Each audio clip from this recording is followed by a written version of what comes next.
Hi, this is my case study presentation for Social Work 433. My name is Olivia Hornberg, and this is what I found.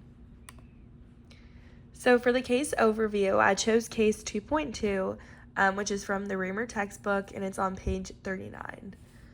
So this says that Roger is a social worker at the Pikesville Community Mental Health Center, which has employee assistance contract with a local paper manufacturing company. Through this contract, the agency provides counseling services to employees. Alvin, a social worker, has been seeing Roger for about 7 weeks after being referred by his supervisor due to declining job performance.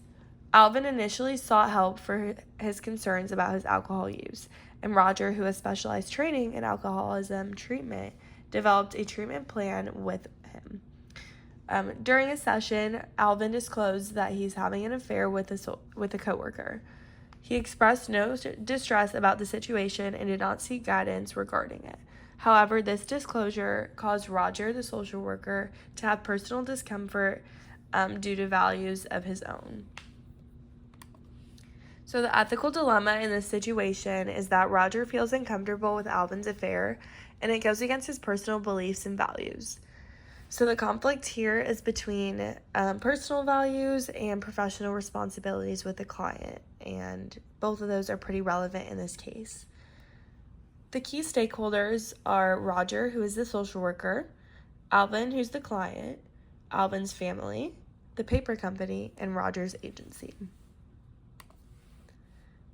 Ethical principles involved. So I used the NASW Code of Ethics to find these 4 principles that I thought were the most relevant in this case. So the first one I found was client self-determination, which basically is just client choice and freedom.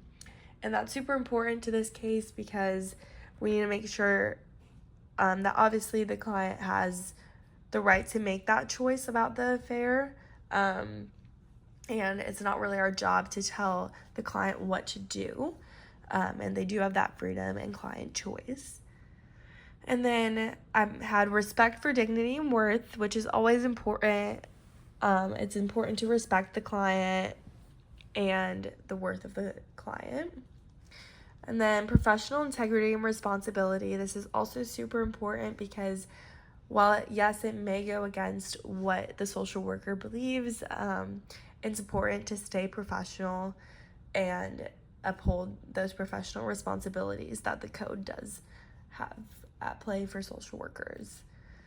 And then the last one is competence, which is just staying focused on the client's goals. So obviously the client is there for their alcohol-related issues, so it's important to focus on those goals instead of, getting off track and talking about this affair when the client obviously does not seem to want to talk about it.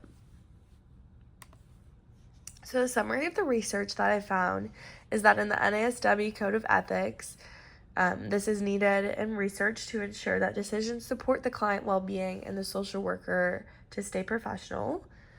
The most important principle in this case is definitely client self-determination, which is standard 1.02. And this basically says that clients have the right to make their own choices. And then discussed in a self-determination article that I found, self-determination is a core ethical value grounded in individual freedom. So this means that social workers may guide clients, but they should never control a client's personal choices in their lives. And then, although Alvin's affair conflicts with Roger's personal values and belief, the client did not directly ask for help, so giving input on this situation could impact the client's autonomy and also, the client and social worker relationship. And then looking at the NASW Code of Ethics, this will tell social workers to avoid personal values as much as they are so important in daily life. Professionals need to focus on the client's needs despite personal beliefs that may differ from what the client is saying. And then according to the textbook, I found that ethical challenges include balancing personal beliefs with professional tasks.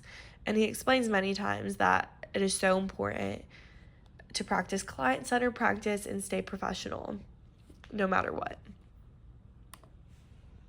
So the decision-making process that I used was the general decision-making model. We previously touched on steps 1 through 3, and to sum those up, that was basically that the ethical issue involved is the conflict between Roger's personal values and professional responsibilities, and then we looked into the NASW Code of Ethics to find the standards involved. So then the next step is step 4, which is exploring courses of action. So the first course of action we can do is ignore the affair was ever mentioned and continue focusing on solely the alcohol treatment. Or we could confront Alvin about the affair and express concerns that we may have. And then the last option is explore the affair and ask some questions to see if it maybe has anything to do with the drinking problem, which is the reason that the client is there in the first place. Step 5 would be evaluating the consequences. So for option 1, this would respect the client's autonomy and avoid conflict, and also stay focused on the main problem, which is the alcohol. But it does not look into if the affair has anything to do with the alcohol problem. So that could be a con for that. And then option 2, which is confronting the client about the affair. The pros to that would be it addresses Roger's personal beliefs, but the cons is it definitely could harm the relationship and it risks the values that are at stake. And then option 3 would be ask questions without judging the client about the affair.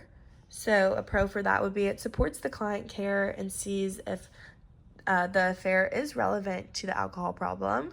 And the cons is it may come off as judgy if the social worker, says the wrong thing, since he does have a little bit of an issue with the affair.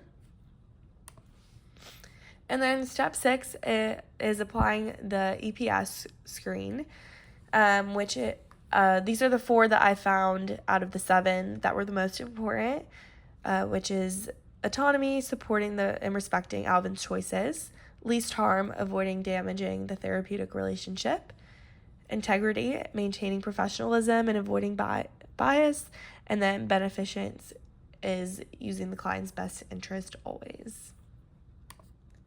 Step 7 is consulting a supervisor in the NASW code. This will help reduce personal bias and just make sure that the social worker's decisions are grounded in professional standards. And then step 8, making the decision and justifying it. I found that option 3, exploring the affair and keeping it client-centered, is the best decision in this case. Roger should avoid judgment when asking questions about the affair. And we want to allow Alvin to open up if he wants to talk more about the situation. And then this will respect the values and maintain the therapeutic relationship. So reflections and suggestions for improved resolution. The reflection I found is that this case has showed how difficult it can be to separate personal beliefs and values from professional responsibilities. Roger has discomfort with Alvin's affair and it created conflict, but using the ethical decision-making model helped focus on the client's needs. It showed the importance of self-determination and maintaining a client-centered approach. A key principle was that social workers must respect client self-determination even if they disagree with the client's choice. Challenges. The main challenge was obviously balancing personal beliefs with professional ethics. There's also a risk of coming off as judgy and it could harm the therapeutic relationship. So that may be a challenge to this decision. And then suggestions for improvement. I said that Roger should consult a supervisor to process his reactions and get another opinion. It's always important to have just another opinion, especially if you're unsure on something, from a supervisor and get them involved on this case. And by doing that, it can improve ethical competence, and Roger should also use client-centered communication when he's asking those questions, just to maintain trust with the client. Obviously, we don't want to come off too harsh, and as much as it can be hard for Roger, he needs to put aside his personal beliefs in order to continue helping this client out. So conclusion, ethical practice can be hard when balancing personal values and professional responsibilities, but it is definitely imperative. And then I also said that obviously the NASW Code of Ethics is so important in this case. to uphold professional responsibilities. And then, as always, the client always comes first. And then those are my references. Thank you so much.